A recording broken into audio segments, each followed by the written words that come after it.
South Africa, the Reserve Bank joined the rate-busy week today, lowering the country's repo rate by 25 basis points. The SARB rate cut by the policy committee comes a day after the Bank of Ghana slashes its key lending rate by 300 basis points. Today, South Africa's prime lending rate was trimmed down to 10.5% as the central bank takes the key rate lower to 7.0%. Let's listen to the post-MPC press briefing by the governor, Leseja Kegego. The recent data flow has been positive, suggesting that the economy picked up in the second quarter of the year. The economy's underlying growth trend remains low, mainly due to persistent supply-side problems, for instance, in logistics. Higher levels of uncertainty also seem to have affected output, with business and consumer confidence deteriorating in the first half of the year. However, we still expect modestly higher growth in the coming years, supported by ongoing structural reforms. The risks to the outlook to the growth forecasts are assessed as balanced. Moving to inflation, the rand has strengthened and inflation expectations have moderated. The June CPI print showed headline inflation at 3% and core inflation at 3.9%, still at the bottom of our target range. That said, food price inflation has risen, mainly due to meat prices. Fuel prices are also falling more slowly now compared to the recent past. We therefore expect headline inflation to rise over the next few months, averaging 3.3% for the year, in line with our earlier forecasts. Prices then stabilize around the target objective over the rest of the forecast period. The risks to this outlook appear balanced. Against this backdrop, the MPC decided to reduce the policy rate by 25 basis points to 7% with effect from 1 August. The decision was unanimous.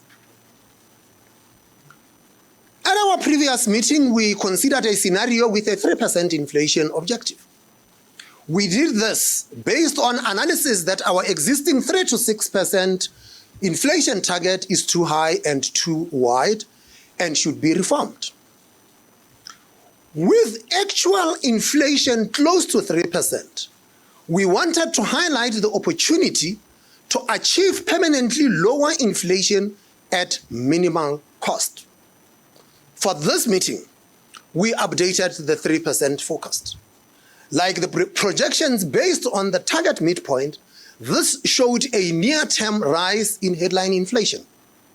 A key difference between the two forecasts, however, is what happens to core inflation. With a 3% objective, core inflation stays roughly where it is, which is close to 3%.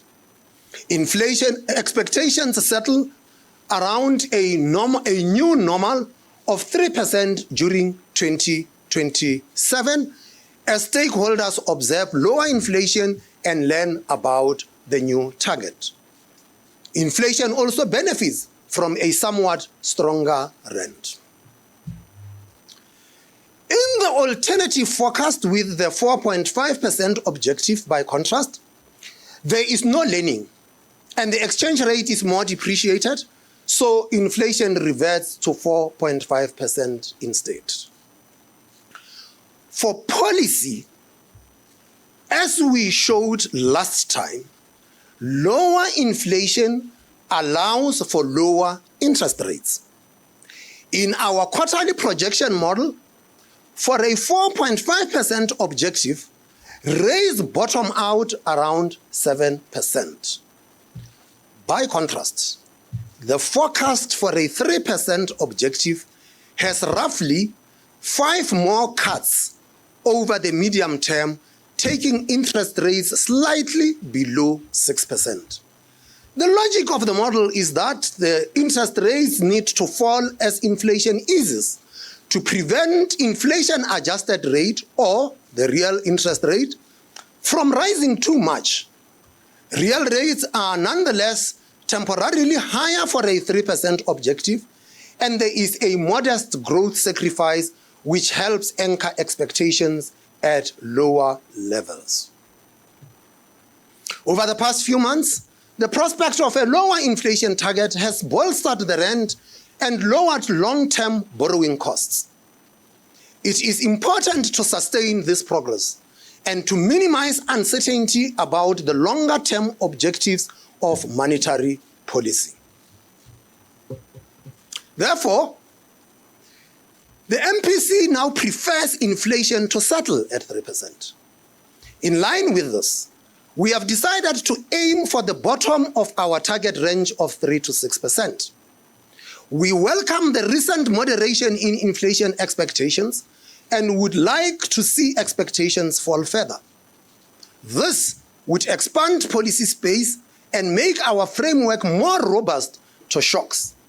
We will use forecasts with a 3% inflation anchor at future meetings. The South African Reserve Bank will also continue working with the National Treasury to complete target reform and achieve permanently low inflation. The challenges of the global environment highlight the urgency of domestic reform for accelerating growth. The SAP's main contribution is to deliver price stability. We have an opportunity now to lock in low inflation and clear the way for sustainably lower interest rates. Additional measures that would improve economic conditions include reaching a prudent public debt level, strengthening network industries, lowering administered price inflation, and keeping real wage growth in line with productivity gains.